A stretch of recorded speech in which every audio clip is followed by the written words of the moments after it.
ഇപ്പോൾ നിത കെ ഗോപാൽ കൂടി ചേരുന്നുണ്ട്. നിത തിരുവനന്തപുരം കാലാവസ്ഥാ കേന്ദ്രത്തിന്റെ ഡയറക്ടറാണ്.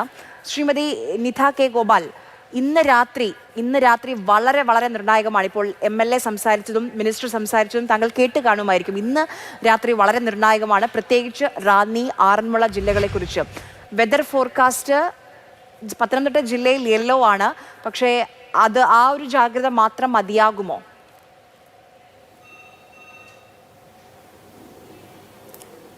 പത്തനംതിട്ട ജില്ലയിൽ ഇന്ന് യെല്ലോ അല്ലല്ലോ കൊടുത്തിരിക്കുന്നത്. അപ്പോൾ നാളത്തേക്ക് ഒന്ന് നമ്മൾ ഒരു കിട്ടുന്ന നാളത്തെ അത് ഇപ്പം ഇന്ന് വൈകുന്നേരം അതൊന്ന് അപ്ഡേറ്റ് ചെയ്തിട്ടുണ്ട്. കാരണം ഇന്നിപ്പം പെയ്യുന്ന മഴയുടെ പറഞ്ഞോളൂ. കേൾക്കാമോ? കേൾക്കാം, പറഞ്ഞോളൂ. ഇന്ന് നാളെ രാവിലെയോട് കൂടി മഴയിൽ അളവ് കുറവ് വരും എന്നുള്ളൂ. പക്ഷേ ഇന്നലെ പെയ്ത മഴ ഇന്ന് പെയ്യുന്ന മഴയുടെയും കൂടി ഒരു കോമ്പൗണ്ട് ഇമ്പാക്റ്റ് എന്ന് പറയും. അതായത് ഈ എല്ലാം കൂടി ഒന്നിച്ച് വരുന്ന ഒരു റിസൾട്ടൻറ്റ് എന്തായിരുന്നെന്ന് ചോദിച്ചാൽ, ഇപ്പോൾ ഈ വെള്ളം പല സ്ഥലത്തു നിന്ന് ഇറങ്ങിയിട്ടില്ല. അപ്പോൾ ഒരു ചെറിയ മഴ പെയ്താൽ പോലും വീണ്ടും ഇപ്പം നിലവിലുള്ളൊരു സാഹചര്യത്തെ ഒരുപക്ഷെ അത് വഷളാക്കാൻ പറ്റുന്ന രീതിയിലേക്ക് കാര്യങ്ങൾ പോകും. അപ്പോൾ അതുകൊണ്ട് ആ ഒരു ഇമ്പാക്റ്റ് കൂടി കണക്കിലെടുത്തുകൊണ്ട് കേരളത്തിലെ തെക്കൻ ജില്ലകളും 2 ജില്ലകൾ കൊല്ലം, തിരുവനന്തപുരം ഒഴികെയുള്ള ബാക്കി എല്ലാ ജില്ലകളിലേക്കും ഓറഞ്ച് അലേർട്ടാണ് കൊടുത്തിരിക്കുന്നത്. പക്ഷേ മഴ നമ്മൾ പ്രതീക്ഷിക്കുന്നത് ഹെവി റെയിൻ, അതായത് 12 സെൻറ്റിമീറ്റർ വരെയുള്ള മഴ പെയ്യാനുള്ള സാഹചര്യമേ ഉള്ളൂ. പക്ഷേ ഈ ദിവസങ്ങളിൽ കഴിഞ്ഞ ദിവസങ്ങളിൽ പെയ്ത മഴയുടെ ഒരു ഇമ്പാക്റ്റ് ആദ്യം സൂചിപ്പിച്ചാലും അതുണ്ടാവും. അത് പല സ്ഥലങ്ങളിൽ നിന്ന് വെള്ളം ഇറങ്ങാൻ സമയമെടുക്കും. അങ്ങനെയുള്ള കാര്യങ്ങളെല്ലാം കണക്കിലെടുത്തുകൊണ്ട് ദുരിതാശ്വാസ പ്രവർത്തനത്തിൻ്റെ ഒരു മാനം കൂടി കണക്കിലെടുത്തുകൊണ്ട് നമ്മൾ ഓറഞ്ച് അലേർട്ടായിട്ട് ഇപ്പോൾ 7 മണിക്ക് അത് അപ്ഡേറ്റ് ചെയ്ത് കൊടുത്തിട്ടുണ്ട്. കാരണം ഓറഞ്ച് അലേർട്ട് കൊടുക്കുമ്പോൾ ആ സ്റ്റാൻഡേർഡ് ഓപ്പറേറ്റിംഗ് പ്രൊസീജിയറിൽ അതിൻ്റേതായൊരു വ്യത്യാസം വരും. അതുകൊണ്ടാണ് നമ്മളൊരു സാഹചര്യം, നമ്മുടെ ഗ്രൗണ്ട് റിയാലിറ്റി അല്ലെങ്കിൽ ഒരു സാഹചര്യം കണക്കിലെടുത്താണ് ഇമ്പാക്റ്റ് കണക്കിലെടുക്കുന്നത്. അപ്പോൾ അതുകൊണ്ട് ആ ഒരു അലേർട്ട് നമ്മൾ മാറ്റി കൊടുത്തിട്ടുണ്ട്. കാരണം അവർക്കൊരു റിയാക്ഷൻ ടൈം കിട്ടണം. അതുകൊണ്ട് വൈകുന്നേരം തന്നെ സാഹചര്യം വിലയിരുത്തി നമ്മൾ അപ്ഡേറ്റ് ചെയ്തിട്ടുണ്ട്. 7 മണിക്ക് തന്നെ ചെയ്തിട്ടുണ്ട്. ഒരു കാര്യം ചോദിച്ചോട്ടെ ശ്രീമതി നിത, ഇപ്പം ഈ പലയിടത്തും ഇന്ന് രാവിലെയാണ് ഈ അലേർട്ട് മാറിയതുകൊണ്ട് ഇന്ന് രാവിലെയാണ് ഈ സ്കൂളുകൾക്കും കോളേജുകൾക്കും ഒക്കെ അവധി കൊടുത്തത്. അപ്പം അതൊരു ചെറിയ പ്രതിസന്ധി ഉണ്ടാക്കി. അതുമാത്രമല്ല, ഈ യെല്ലോ അലേർട്ട് നൽകിയ ഇടങ്ങളിൽ പോലും അതിതീവ്ര മഴയാണ് പെയ്തത്.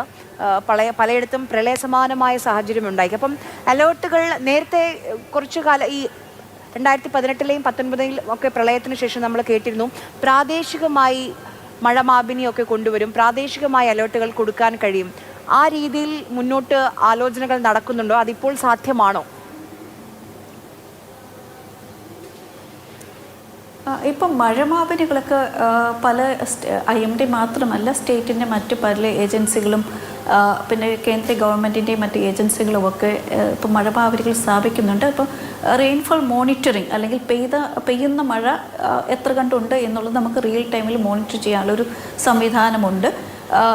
പിന്നെ നമുക്ക് റഡാർ കവറേജും ഇപ്പം വയനാട്ടിൽ റഡാറൊക്കെ വന്നു കഴിയുമ്പം ആ ഒരു പ്രശ്നത്തിനും പരിഹാരമാകും. അപ്പോൾ ആ മോണിറ്ററിങ് സംവിധാനം ശക്തിപ്പെടുന്നുണ്ട്. പക്ഷേ ആദ്യം സൂചിപ്പിച്ച പോലെ ആ ഒരു പ്രാദേശികമായിട്ടുള്ള ഒരു വെതർ വാർണിംഗ് കൊടുക്കുക എന്നുള്ളത്. അപ്പോൾ ഇന്നിപ്പോൾ ഈ സംഭവിച്ചത് പ്രാദേശികമായിട്ട് സംഭവിച്ചൊരു കാര്യമല്ല. കേരളത്തിൽ വ്യാപകമായി എല്ലാ ജില്ലകളെയും ഒരുപോലെ ബാധിച്ച ഒരു മഴയാണ്. ഇത് മൺസൂൺ ശക്തി പ്രാപിച്ചത് കൊണ്ടുണ്ടായ ഒരു റെയിൻഫോൾ എപ്പിസോഡാണ്. അപ്പോൾ അതുകൊണ്ട് വ്യാപകമായി മഴ പെയ്യുമെന്നുകൊണ്ട് കേരളത്തിലെ എല്ലാ ജില്ലകളിലും ഈ 2 ദിവസങ്ങളിൽ നമ്മൾ യെല്ലോ അല്ലെങ്കിൽ ഓറഞ്ച് അലേർട്ട് കൊടുത്തിട്ടുണ്ടായിരുന്നു. പക്ഷേ ഇന്നലെ വൈകുന്നേരം മഴ ശക്തിപ്പെട്ടതിനനുസരിച്ചിട്ട് നമ്മൾ ഈ 3 മണിക്കൂർ വാലിഡിറ്റിയുള്ള നൗകാസ്റ്റ് എന്ന് പറയുന്നത്, അപ്പോൾ നൗകാസ്റ്റും അതുപോലെ ഇമ്പാക്റ്റ് ബേസ്ഡ് ഫോർകാസ്റ്റ് എന്ന് പറയുന്ന വേറൊരു പ്രോഡക്റ്റ് ഉണ്ട്. അത് നമ്മൾ ദുരന്ത നിവാരണ അതോറിറ്റിക്ക് കൈമാറുന്ന ഒരു ഫോർകാസ്റ്റ് പ്രോഡക്റ്റാണത്.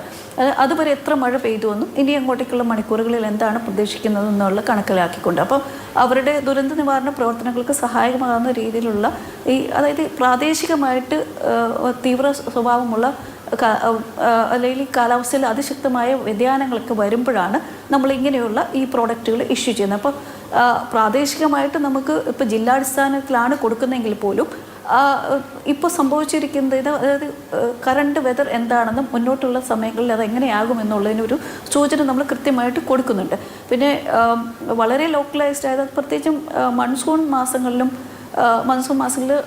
നമ്മുടെ മലയോര മേഖലകളിലൊക്കെയാണ് അതുപോലെയുള്ള തീവ്ര സ്വഭാവമുള്ള മഴ വളരെ ലോക്കലൈസ്ഡ് ആയിട്ടൊക്കെ പെയ്യുന്നത്. അല്ലെങ്കിൽ പിന്നെ വേനൽ മഴയോട് സംബന്ധിച്ചിട്ടുള്ള ഈ മിന്നൽ പ്രളയമൊക്കെ ഉണ്ടാകുമ്പോഴാണ്. അപ്പോൾ അത് കേരളം പോലുള്ളൊരു സ്ഥലത്ത് പ്രാദേശികമായിട്ട് ഫോർകാസ്റ്റ് കൊടുക്കുക എന്ന് പറഞ്ഞാൽ നമ്മുടെ ഒരു ശാസ്ത്രശാഖ അത്ര അധികം അങ്ങോട്ട് വികസിച്ചിട്ടില്ല. കാരണം ഈ നൗകാസ്റ്റ് എന്ന് പറഞ്ഞാൽ മണിക്കൂറുകൾ മുന്നേ മാത്രമേ ഉള്ളൂ നമുക്ക് അങ്ങനെയുള്ള കാര്യങ്ങൾ ശാസ്ത്രം അത്രയ്ക്കേ ഉള്ളൂ നമ്മളെ സഹായിക്കുകയുള്ളൂ എന്നുള്ളൊരു വാസ്തവമാണ്.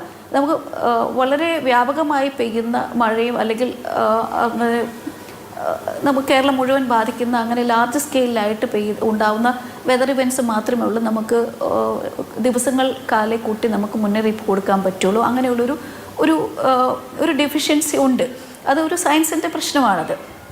അതുകൊണ്ടാണ് നമ്മൾ മോണിറ്ററിംഗ് സംവിധാനങ്ങൾ റഡാർ അല്ലെങ്കിൽ ആദ്യം സൂചിപ്പിച്ചുള്ള റെയിൻ ഗേജുകൾ കൂടുതൽ നെറ്റ്വർക്ക് വികസിപ്പിക്കുക അങ്ങനെയുള്ള മോണിറ്ററിംഗ് മെക്കാനിസം നമ്മൾ ശക്തിപ്പെടുത്തുന്നത്. കാരണം ഒരു ദുരന്ത നിവാരണത്തെ സംബന്ധിച്ച് നമ്മൾ പറയുവാണെങ്കിൽ ഏറ്റവും കൂടുതൽ മഴ പെയ്യുന്ന അല്ലെങ്കിൽ തീവ്ര മഴ പെയ്യുന്നത് ഏത് ഭാഗത്ത് ആണ് എന്നുള്ളത് നമുക്ക് ഐഡൻറ്റിഫൈ ചെയ്തുകൊണ്ട് റഡാറിൻ്റെയും ഈ റെയിൻ ഗേജ് നെറ്റ്വർക്കിൻ്റെയും സഹായത്തോടെ ഐഡൻറ്റിഫൈ ചെയ്തുകൊണ്ട് നമുക്ക് റിസോഴ്സസ് അങ്ങോട്ടേക്ക് മൂവ് ചെയ്യുക, അല്ലെങ്കിൽ റെസ്ക്യൂ ഓപ്പറേഷൻസ് അവിടെ ഫോക്കസ് ചെയ്യുക, അല്ലെങ്കിൽ ആളുകളെ അവിടെ നിന്ന് മാറ്റി പാർപ്പിക്കുക, ഇങ്ങനെയുള്ള കാര്യങ്ങളൊക്കെ നമുക്ക് ഈ ഒരു മോണിറ്ററിംഗ് സംവിധാനത്തിൽ റിയൽ ടൈം മോണിറ്ററിങ്ങിൽ കൂടെ നമുക്ക് ചെയ്യാൻ പറ്റും.